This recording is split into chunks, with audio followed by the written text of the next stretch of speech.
two ways to fix the black and white screen on the iPhone 16 series. First, let's return back to the home screen by swiping up at the bottom of the screen.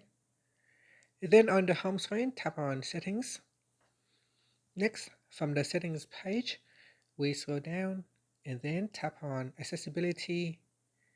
Next, we scroll down and tap on Display and Text Size.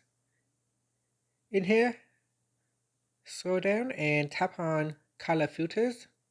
Now in Color Filters, if you have selected Grayscale, then the screen will be in black and white.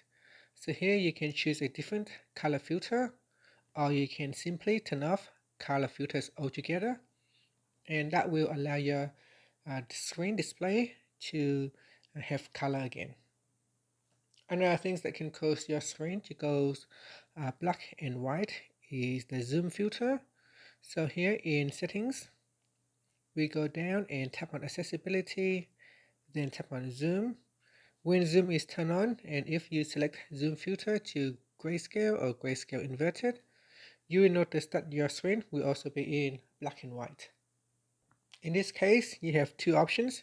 You can go into Settings, then tap on Accessibility, then tap on Zoom, and go down and tap on Zoom Filter and select None. So you can select None, or if you want to leave the filter on, then what you can do is you can simply just turn off zoom when you are not using the zoom feature.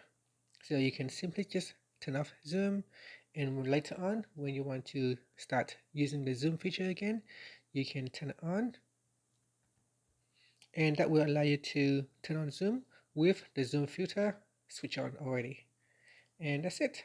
Finally, you can swipe up to return back to the home screen. Thank you for watching this video. Please like and subscribe to my channel for more videos.